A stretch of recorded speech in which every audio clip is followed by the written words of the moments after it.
in the glittering, cutthroat world of Forrester Creations, where beauty is manufactured but power is earned, a buried secret begins to erupt with the force of a ticking bomb. Luna Nozawa, a bright rising star with charm and ambition, embarks on a journey into her mother Poppy's shadowy past, a past that was always whispered about, never confirmed. What Luna uncovers shakes her identity to the core and throws the Forrester dynasty into chaos. She is not merely the daughter of Poppy Nozawa. She is Ridge Forrester's illegitimate child, conceived during his time studying abroad decades ago. The revelation, sudden and searing, sets fire to the carefully constructed narrative of the Forrester family, threatening to displace alliances, legacies, and the company's future. When Luna confronts her mother, Poppy crumbles under the weight of years of silence. The story spills out, a whirlwind romance between a young, impulsive Ridge and Poppy in a distant European city, a broken promise. A secret pregnancy, and decades of watching her daughter grow up unaware of her true parentage. Luna, stunned, demands proof.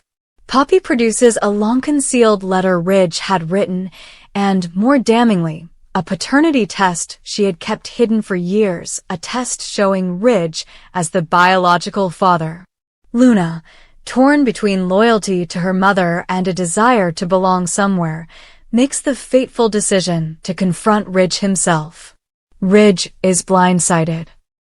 At first, he is skeptical, brushing off the idea as delusional or opportunistic. But when he sees the test results and hears the details, the ones only Poppy and he would know, he realizes it could be true. The revelation sends shockwaves through the Forrester family, none more so than Taylor Hayes, Ridge's former wife and the mother of Steffie. For Taylor, the possibility that Ridge had fathered a child during their separation reopens old wounds, stirring up a cauldron of betrayal and regret. More than that, she sees the threat, Luna, a new, charismatic Forrester, potentially staking claim to a seat at the very table she fought to preserve for her daughter. Steffie Forrester wastes no time. Sharp, controlling, and protective of everything the Forrester name represents, she immediately perceives Luna as a threat not just to family unity, but to her personal authority at Forrester Creations. With Ridge emotionally compromised, wavering between guilt and cautious acceptance, Steffie steps up to protect what she believes is rightfully hers. Her suspicion is clear. How convenient that Luna, suddenly rising in the fashion ranks, now claims Forrester blood. Why now? Why at the peak of a new global expansion deal Steffie brokered? Determined not to let her family or company be manipulated, Steffie hires a private investigator. The instructions are precise. Uncover everything. Poppy's history, Luna's upbringing, any discrepancies in the DNA test, any sign that this revelation is a manufactured power grab. The investigator starts pulling threads, medical records, school files, financial ties, and even foreign adoption documents that seem almost too well sealed. As Luna begins integrating into the Forrester world, attending meetings, taking on small design initiatives, bonding cautiously with Hope and RJ, Steffie works in the shadows. She delays Luna's appointment to any leadership track, blocks her access to executive briefings, and begins quietly rallying allies on the board, sowing doubts about Luna's motivations. Meanwhile, Ridge is increasingly torn. He sees Luna's talent and kindness, her uncanny Forrester instincts, but he's haunted by the implications. Had he truly abandoned a daughter without knowing? Or worse, had someone kept that daughter from him to protect her own agenda?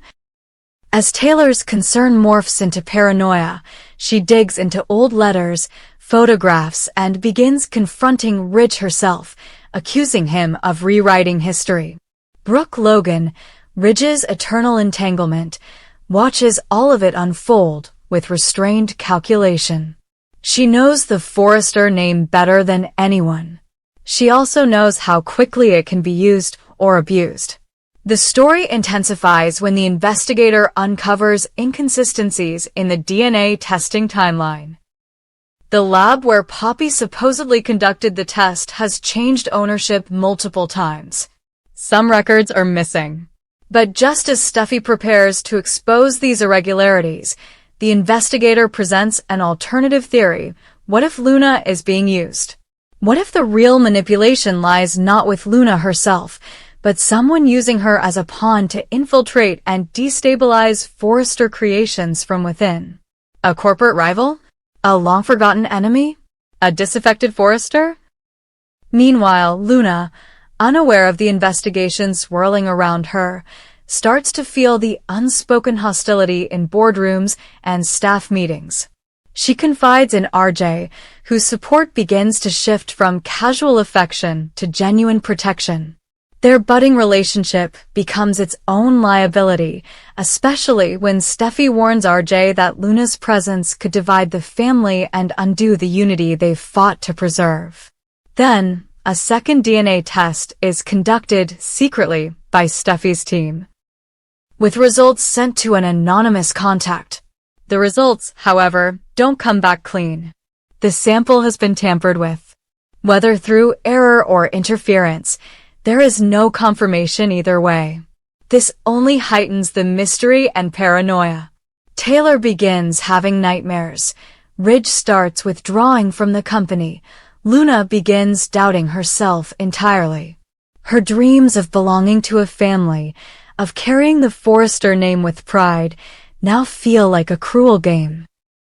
The pressure reaches its peak when Thomas Forrester, recently returned and more unhinged than ever, confronts Luna in a late-night scene in the design studio.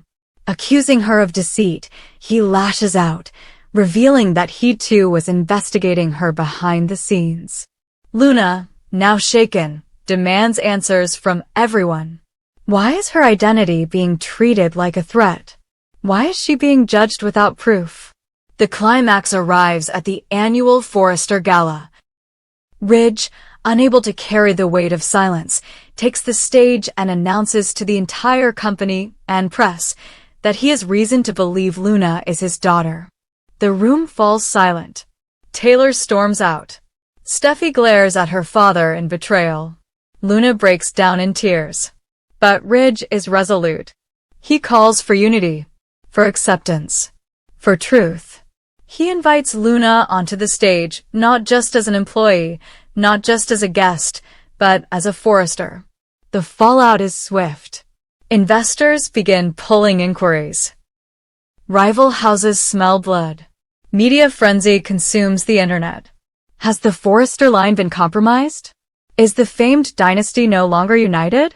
Meanwhile, Steffie confronts her father in private, cold and furious, warning him that this decision will cost them more than money, it will cost them trust. She vows to keep investigating. She's not convinced. Not yet. But in a final twist, Poppy receives an anonymous message with a video.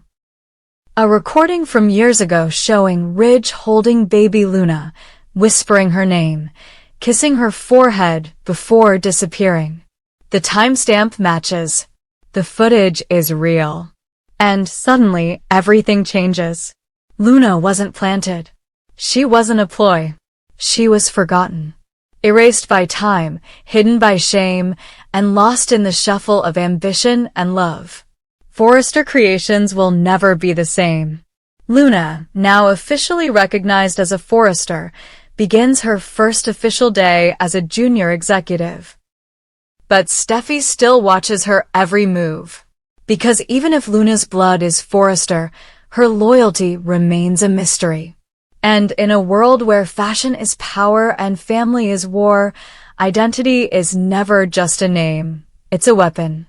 In the heart of Los Angeles, where every glance can conceal ambition and every smile can signal betrayal, a seismic shift begins to unfold as Bill Spencer, the formidable media magnate, finds himself pulled in conflicting directions.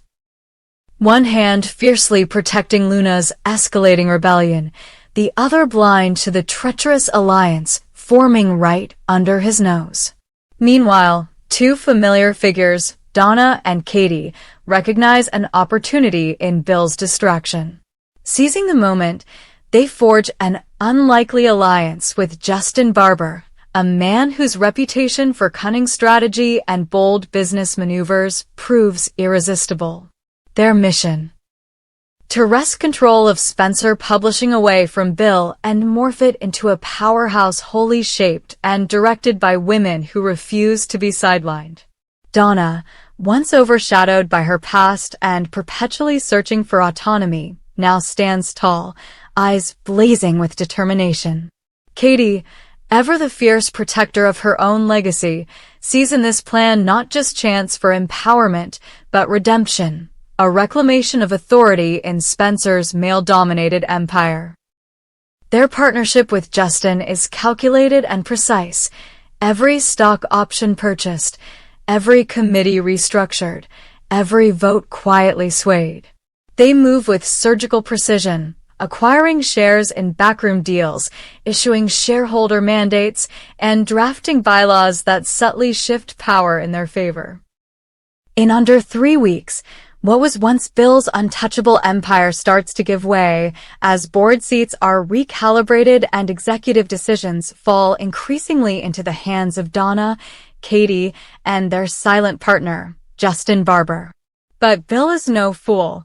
When he senses the shift, when proposed budgets alter without his signing or board meetings adjourn with Donna presiding, his instinct is to fight back.